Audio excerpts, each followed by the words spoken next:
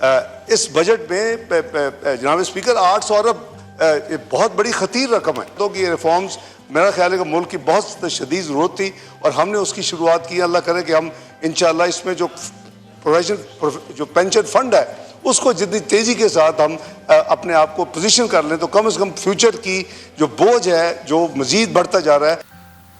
Finance minister نے pension reform کا اعلان کرتے ہوئے کہا کہ پینشن فنڈ کا قیام ہوگا جسے پینشن پیمنٹ کو بہتر طریقے سے مینیج کیا جائے گا. انہوں نے کہا پاکستان کی پینشن لائبلٹی کا اضافہ ہو کر 44.4% ہو گیا ہے جو کہ نیشنل بجٹ پر بہت بھاری بوجھ ہے. پھر آ گئی موجودہ نگران حکومت اور بہت قسم کے متنازع قسم کی شکیں جو متعارف کروا دی گئیں. وزیراعظم انوار الحق کاکڑ نے عہدے کا حلف اٹھا لیا. اصلاحات 2023 کے مطابق بیوہ کی وفات کے بعد غیر شادی شدہ متعلقہ بیوہ بیٹی یا بہن 10 سال تک پینشن کی حقدار ہوگی. گزشتہ 10 سال گزرنے کے بعد فیملی پینشن بند ہو جائے گی. ایک اور اصلاحات کے مطابق کمپاؤنڈنگ انکریز بالکل ختم ہو جائے گا. ایک اور پینشن اصلاحات کے مطابق پینشن کم گریجویٹی اسکیم 1954 کی جگہ نئی کنٹریبیوشن پینشن اسکیم نافذ کی جائے گی. نئی پینشن اصلاحات کے مطابق ملازم کی بنیادی تنخواہ کے بجائے پچھلے 36 ماہ کی اوسط بنیادی تنخواہ لی جائے گی. ایک اور اصلاحات کے مطابق 35% پینشن کمیوٹ کے بجائے 25% کمیوٹ ہوگی. نئی پینشن اصلاحات میں یہ بھی تجویز کیا گیا ہے کہ اگر کوئی ملازم 60 سال کی عمر سے پہلے ریٹائرمنٹ لینا چاہتا ہے تو اس کی پینشن میں 3% سالانہ کٹوتی کی جائے گی. ابھی کہیں نہ جائیں آپ، ابھی بات ختم نہیں ہوئی. اساتذہ اور آل پاکستان کلرک ایسوسی ایشن کے رہنماؤں نے دعویٰ کیا ہے کہ سرکاری اسکولوں کی نجکاری کی صورت میں پرائمری کلاسز کی فیسز 2000، مڈل کلاس کی 5000، ہائی کی 10,000 اور کلاسز اور ہائر سیکنڈری اسکولوں کی فیس 12,000 روپے ہو جائے گی. بات تو سچ ہے مگر قرآن کی مقدس کتاب کے بعد پاکستان کی سب سے مقدس کتاب آئین پاکستان میں ایجوکیشن کے بارے اور اساتذہ کے بارے کیا لکھا ہے آئیے جانتے ہیں. آرٹیکل 25 میں تعلیم کا حق.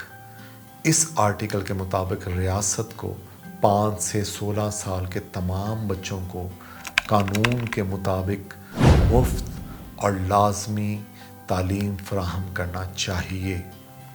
ایک اور آرٹیکل 37B سماجی انصاف کی ترویج اور سماجی برائیوں کا خاتمہ. اس میں ذکر ہے کہ ریاست کو جہالت دور کرنی چاہیے اور مفت اور لازمی دائمی تعلیم فراہم کرنی چاہیے جو کم سے کم ممکن مدت میں میسر ہو. ایک اور آرٹیکل 38D عوام کی سماجی اور معاشی بھلائی کی ترویج. اس میں ذکر ہے کہ ریاست کو تمام شہریوں کو جنس، ذات، عقیدہ یا نسل کے بغیر زندگی کی بنیادی ضروریات جیسا کہ تعلیم فراہم کرنا چاہیے. اب چلتے ہیں ذرا اساتذہ اور سرکاری ملازمین کے حقوق کی طرف. آرٹیکل 18 اور 25 آپ کو پڑھنے چاہیے لیکن آرٹیکل 27 میں سروس کے امتیاز کے خلاف حفاظتی تدابیر.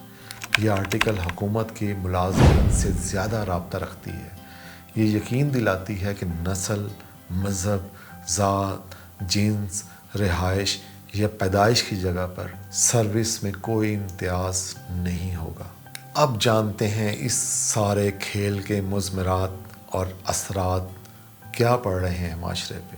پینشن، ایک استاد جو ریٹائرمنٹ کے لیے جو ساری عمر اپنی ریٹائرمنٹ پہ ہی اپنے خواب پورے کر سکتا ہے، وہ پینشن قوانین میں تبدیلی سے بری طرح مالی استحکام کے خطرے میں آ چکا ہے جس سے تناؤ اور اضطراب ہے.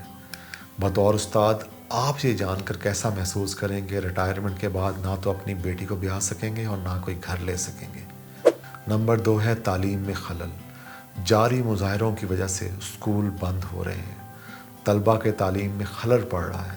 ایک طالب علم کے طور پر آپ مسلسل احتجاج کی وجہ سے اپنی تعلیم میں آنے والی رکاوٹ سے کیسے نمٹیں گے؟ نمبر 3 ہے والدین اسکولوں کی فیسوں میں اضافے سے جو پریشان ہیں۔ اسکولوں کی نجکاری فیسوں میں اضافے کے سبب بن سکتی ہے، جس سے بہت سے خاندانوں تک تعلیم کی رسائی کم یا ختم ہو جائے گی۔ بحیثیت والدین آپ نجکاری کی وجہ سے اسکولوں کی فیسوں میں ممکنہ اضافے سے کیسے نمٹیں گے؟ اور ان پینشن ترامیم سے بظاہر نظر آتا ہے کہ پاکستان کا تعلیمی نظام تقریباً ختم ہو چکا ہے۔ اب ڈالتے ہیں نظر کچھ موجودہ حالات کے بارے میں جو موجودہ گورنمنٹ کر رہی ہے۔ سب سے پہلے ہے پے اور پینشن کمیشن PPC نے موجودہ پینشنرز اور ملازمین کے لیے پینشن اسکیم میں کچھ ترامیم کی تجاویز دی ہیں۔ یہ ترامیم پینشن کی بڑھتے ہوئے خرچ کو کم کرنے میں مددگار ثابت ہوں گی۔ IMF شرائط کے بعد پینشن ریفارمز۔ پرائم منسٹر انوار الحق کاکڑ کی قیادت میں کیئر ٹیکر حکومت نے IMF کی سخت شرائط کے بعد پینشن رولز میں کچھ بڑی ریفارمز کا اعلان کیا ہے۔ حکومت نے فسکل ایئر 2023-24 کے لیے سیلری اور پینشن میں اہم اضافہ بھی کیا ہے، جو موجودہ ملازمین کے لیے اور ان کے ریٹائر ہونے والے افراد کے لیے کچھ خوشخبری سمجھی گئی ہے۔ ان اقدام کے ذریعے حکومت نے دکھایا ہے کہ وہ پینشن ریفارمز پر سنجیدہ ہے اور اس مسئلے کو حل کرنے میں ان کی سنجیدہ کوششیں جاری ہیں۔ اب چلتے ہیں کہ اس کا حل کیا ہے اور دنیا میں اس کا حل کس طرح ہوا تھا اور ہم اس کا حل کیسے اختیار کر سکتے ہیں۔ سب سے پہلے دیکھتے ہیں بین الاقوامی طور پر نائجیریا، جو ہم سے بھی کرپشن میں ایک قدم آگے تھا۔ نائجیریا میں غیر مؤثر بدعنوان پینشن کا نظام بزرگوں کو بیمار اور بے سہارا چھوڑ دیتا تھا، پھر بھی کچھ سیاستدانوں کو زبردست ریٹائرمنٹ پیکیج دیتا تھا، جیسا کہ ہمارے ہاں کچھ طاقتور ادارے لے رہے ہیں۔ نائجیریا نے اس کے حل کے طور پر اپنے پینشن سسٹم کے اصلاحات کو لاگو کیا اور بدعنوانی کے خلاف سخت ضابطے لاگو کیے، جس کی وجہ سے ان کے سسٹم میں بہت بہتری ہو گئی۔ نمبر 2 پر ہے نیدرلینڈ اور نمبر 3 پہ ہے یورپی یونین کے ممالک اٹلی اور فرانس۔ ان سب نے یہ سب پینشن کے نظام کے نیچے آ چکے تھے، لیکن 1990 سے اب تک یہ پینشن اصلاحات کر رہے ہیں اور اپنے سسٹم کو بہت بہتر کر لیا ہے۔ ان میں ہالینڈ کا پینشن سسٹم پاکستان کے لیے ایک ماڈل کا کام کر سکتا ہے۔ سسٹم کی کامیابی کا سہرا پینشن سسٹم طویل مدتی منصوبہ بندی اور قلیل مدتی مالی خطرات سے نمٹنے کا مؤثر انتظام ہے۔ مقامی طور پر اساتذہ اور کلرکس کس طرح اس مسئلے کو حل کر سکتے ہیں؟ نمبر 1، مکالمہ اور گفت و شنید۔ حکومت اور اساتذہ کے نمائندے اساتذہ کے تحفظات کو دور کرنے کے لیے بات چیت اور گفت و شنید کر سکتے ہیں۔ اس میں چھٹیوں کی رقم اور پینشن قوانین میں ترامیم پر نظر ثانی کرنا، سرکاری اسکولوں کی نجکاری کے مضمرات پر بحث کرنا اور ریٹائرمنٹ کے بعد گروپ انشورنس کی فراہمی پر غور کرنا شامل ہو سکتا ہے۔ نمبر 2، پینشن رولز پر نظر ثانی۔ حکومت اساتذہ اور دیگر سٹیک ہولڈر کے تاثرات کی بنیاد پر پینشن کے قوانین پر نظر ثانی کرنے پر غور کر سکتی ہے۔ اس میں ایک زیادہ پائیدار پینشن سسٹم تیار کرنا شامل ہو سکتا ہے، جو اساتذہ کے لیے ان کی ریٹائرمنٹ کے سالوں پر مالی تحفظ کو یقینی بناتا ہے۔ نمبر 3 ہے نجکاری کی پالیسی پر نظر ثانی۔ حکومت اسکولوں کی نجکاری سے متعلق اپنی پالیسی پر نظر ثانی کر سکتی ہے۔ نمبر 4، ترامیم کو واپس لینا۔ ایک ممکنہ نتیجہ یہ ہے کہ حکومت چھٹیوں کے انکیشمنٹ اور پینشن رولز میں کی گئی ترامیم کو واپس لے لے۔ یہ اساتذہ کے اہم مطالبات میں سے ایک کو حل کرے گا اور احتجاج کے خاتمے کا باعث بن سکتا ہے۔ نمبر 5، اسکولوں کی نجکاری کو روکنا۔ ایک اور ممکنہ نتیجہ یہ ہے کہ حکومت سرکاری اسکولوں کی نجکاری کو روک دے۔ یہ اساتذہ کی ایک اور بڑی تشویش کو دور کرے گا اور اس بات کو یقینی بنائے گا کہ تعلیم تمام طلباء کے قابل رسائی رہے۔ نمبر 6، گروپ انشورنس کی فراہمی۔ ممکنہ نتیجہ یہ ہے کہ حکومت ریٹائرمنٹ پر اساتذہ کو گروپ انشورنس فراہم کرنے پر راضی ہے۔ یہ اساتذہ کو ان کے ریٹائرمنٹ کے سالوں میں اضافی مالی مدد فراہم کرے۔ اب چلتے ہیں فائنلی اس کے 3 پاسبل حل ہو سکتے ہیں. ایک تو ہے قلیل مدتی حل. مختصر مدت میں حکومت پینشن کے پرانے قوانین کو بحال کر سکتی ہے اور کسی بھی گرفتار اساتذہ کو رہا کر سکتی ہے، جیسے کہ UK میں کیا گیا تھا. اس سے صورتحال کو پرسکون اور اعتماد کی کچھ سطح کو بحال کرنے میں مدد ملے گی. نمبر 2 ہے درمیانی مدت کا حل. درمیانی مدت کے حل کے لیے حکومت ایک ایسا پلیٹ فارم قائم کر سکتی ہے جہاں اساتذہ اپنے تحفظات اور تجاویز کا اظہار کر سکیں.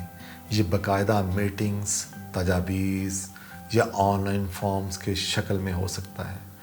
مزید برآں ریاستیں اسکول کے آپریشنز کے لیے ریاستی امداد کو کم کیے بغیر پینشن کے اخراجات کو پورا کروا سکتی ہیں، لیکن اس کے لیے دیگر علاقوں میں ٹیکس بڑھانے یا پروگراموں میں کمی کی ضرورت ہوگی.